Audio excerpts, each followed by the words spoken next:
Hey! Welcome back guys! This is Jonathan Orbuda. You're watching I Love Tanchong TV, a channel that highlights and celebrates the beauty of life. If you are new to this channel, consider subscribing. Just click the subscribe button at yung bell notification at katabi naman ito para ma-notify kayo moving forward sa mga upcoming uploads ko. If you're a user of social media like Twitter, Facebook, and Instagram, please do follow me. It's at I Love Tanchong and visit my blog. It's www.ilovetanchong.com.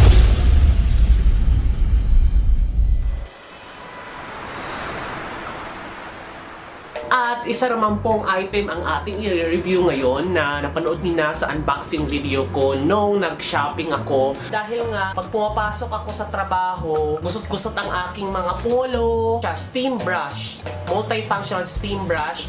Pwede siyang panglinis ng sofa or pwedeng pang mga kutsyon-kutsyon or pang plancha na siya. So dapat flat iron, hindi na flat iron ang aking binili dahil ang lakas sa kuryente ng flat iron, di ba? Alam niyo naman, ang gusto ko kasi magpa-plancha ako or alam mo yun, mag-aayos ako ng damit bago pumasok. So pag araw-araw ako magpa-plancha ng isang piraso lang, sa plancha kasi para makatipid ka bultuhan, di ba? So ito, at least bago ko pumasok, i-sustain mo siya. So, ang pinaka-purpose nito, gagawa tayo ng mga video nito guys na paano gamitin tsaka yung review nito.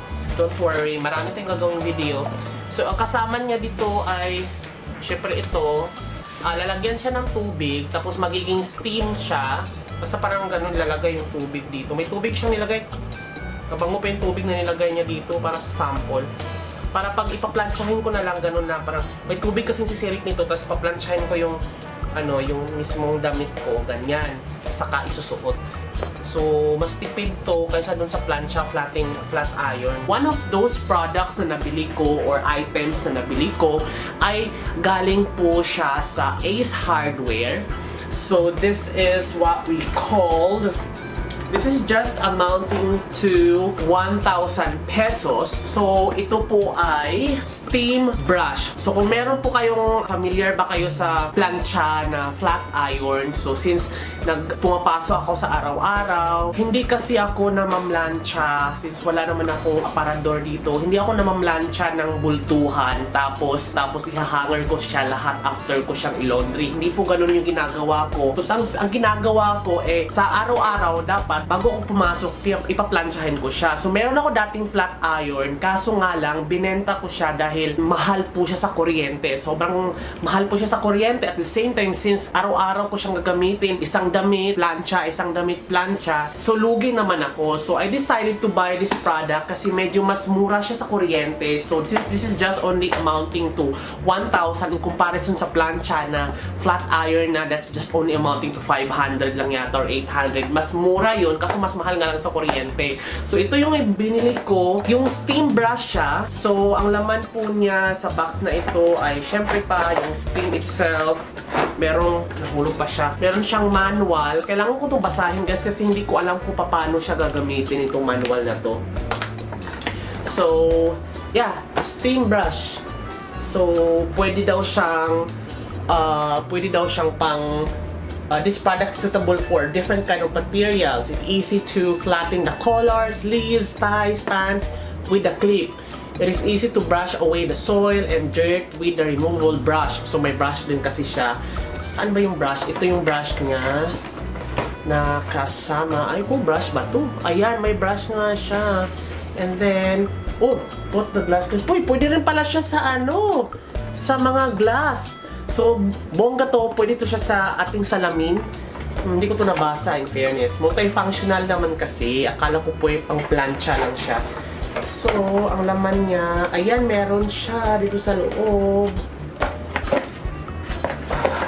Unbox ko na to eh. So, there. Okay. Ito pala yung brush niya. Ayan. So, lalagyan lang daw natin to ng yan siya. So, lalagyan lang daw natin ito ng... So, okay. Nag-gets ko na. So, dahil hindi natin alam kung paano ito gagamitin, magbabasa tayo ng manual.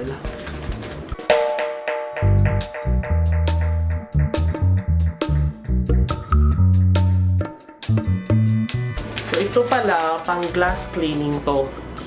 Ito pang glass cleaning. So, tsaka natin siya i-test sa paglilinis ng glass. Ang tanong, paano natin siya tatanggalin? Wala naman siyang instruction kung paano tatanggalin. Taking off clip, press down the back button of the clip. Ang hirap talaga. Hindi siya na...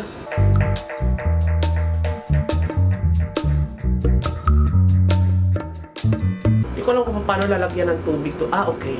Look, tanggal na siya.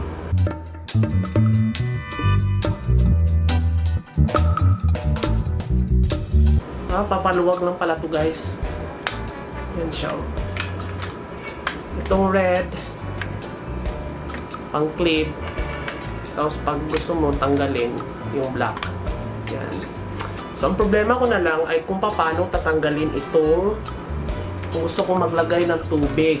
May tubig siyang laman. So, lalagyan natin siya ng tubig. Yata. Lalagyan natin ng tubig dito, oh. Kasi may takip siya, eh. Yan, oh. So, malamang sa malamang dito pwedeng lagyan ng tubig. Lagyan natin. So, nalagyan na natin siya ng tubig. Tingnan ko ang mechanism natin. Pag pinindot pala, sisirit pala pa siya pag pinindot. So, ikakabit na po natin siya. Okay, nag-gets ko na siya, guys. And then, next thing to do is, syempre, isasaksak na natin. Sana hindi ako makuryente kasi may kasamang tubig ito. So, steam kasi ito eh.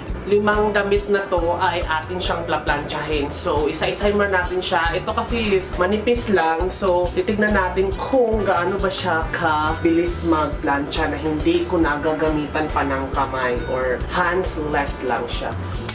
Oo, lakas pala niya, in fairness.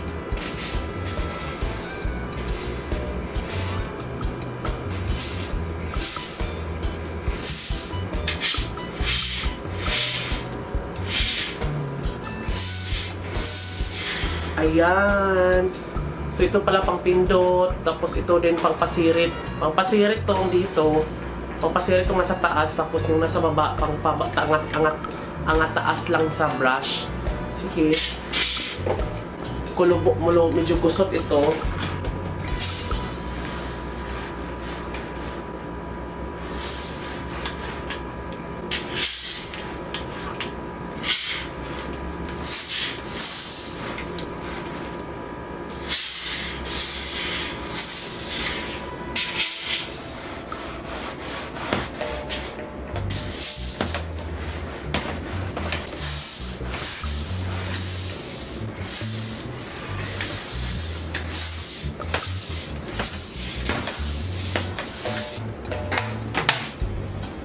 Parang binasa ko lang naman yung damit ko.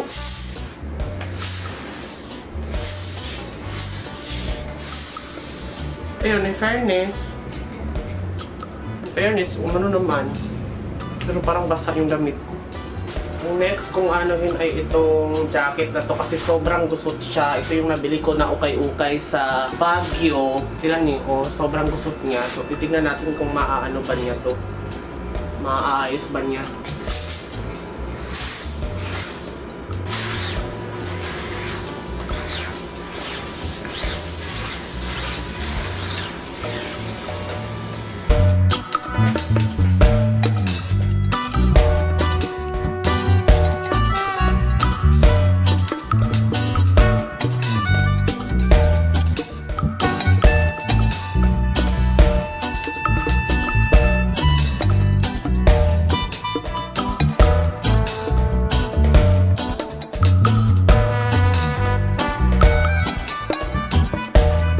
Fairness naman, medyo umuki naman yung fabric. Sabi kasi ay 1 down, 1 up.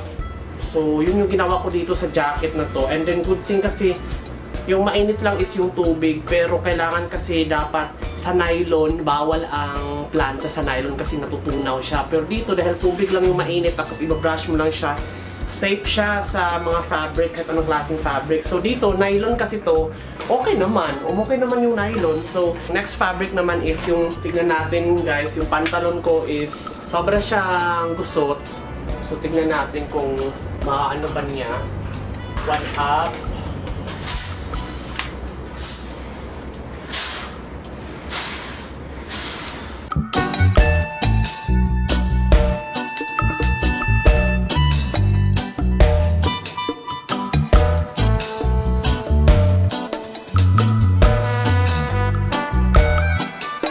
So nalaman ko na guys kung paano gagamitin to. Yung red pala, kung gusto mo, itong parang ganito yung gagamitin mo. Pag yung black naman pipindutin mo, dapat ito yung gagamitin mo. So, kung itong pipindutin mong red, dito lalabas ang steam, yung mainit na tubig. Tapos pag dito naman, yung black ang pipindutin mo, dito lalabas sa brush na malalaki. So, this is perfect for mga maong yung brush na itim. Pero ito naman, pag mga smooth lang, cotton, ganyan. Tingnan nyo guys, gumanda siya. Nawala yung kulong, nawala yung gusot niya. Tingnan nyo. Diba? Perfect siya. And then next fabric naman na gagamitin natin is yung t-shirt ko na sobrang gusot. Ayan siya. So,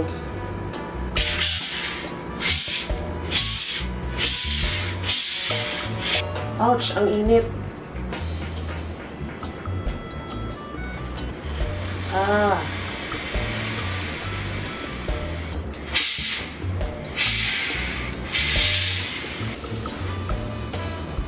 Well, nakakatanggal din naman siya. So, next nating item ay ito. Ito talaga sobra tong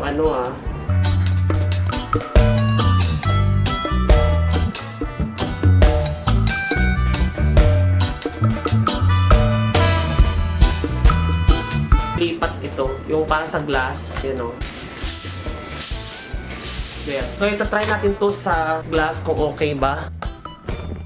So, there guys, na-figure out ko na rin kung paano siya ikabit, no? So, ito na. Ito yung salamin natin. Tingnan natin kung gaano ba ito kagaling talaga. So, namatay na yung ilaw. Ibig sabihin, pwede na siyang gamitin. Yan.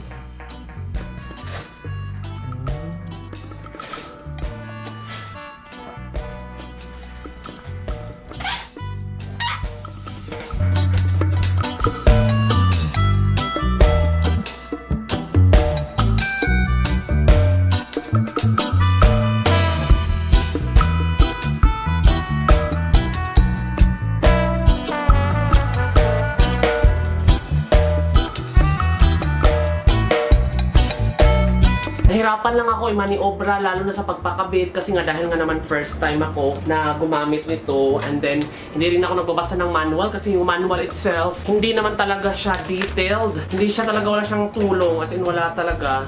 Parang binigay lang niya dito kung paano, kung ano yung mga parts, but the usage itself is not really clear enough para man maintindihan ko. Buti naman lang din naintindihan ko na siya kung paano siya gagamitin. Dapat pala tatanggalin to kasi lahat na to ay para pala talaga sa dito. So, yan.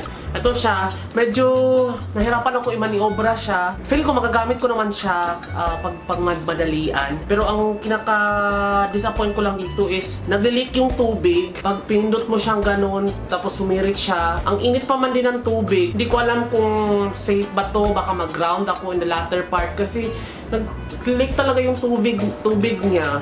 Promise. Hindi siya nakakatuwa dahil nababasa yung kamay ko, yung sahig. 1,000 pesos din to, pero yeah, that's it. Hindi ko alam kung paano sabihin kasi hindi ko pa naman siya nagagamit sa araw-araw, pero so far feeling ko malakas din to sa kuryente dahil nag-iinit talaga yung tubig sa loob eh. O pero feeling ko naman matitipid to kaysa naman sa plancha, pero good thing naman dito dual purpose naman siya, isa para sa fabric tsaka isa dito para sa glass. So yun, pero dahil nga so far aside from the tubig na nag-leak at nainitan ako kasi yung tubig na nag-leak mainit nakakapaso Aside from that, wala na akong ibang masabi pa. Yung kuryente, hindi ko rin matitest kung malakas ba. Pero, babalitaan ko kayo guys, posted dito sa comment section. Whatever the update regarding dito, sa comment, ipipin ko po yung mismong comment na ako mismo magko-comment. Then, ipipin ko kung ano yung feedback ko nito in the near future sa paggamit ko nito. So,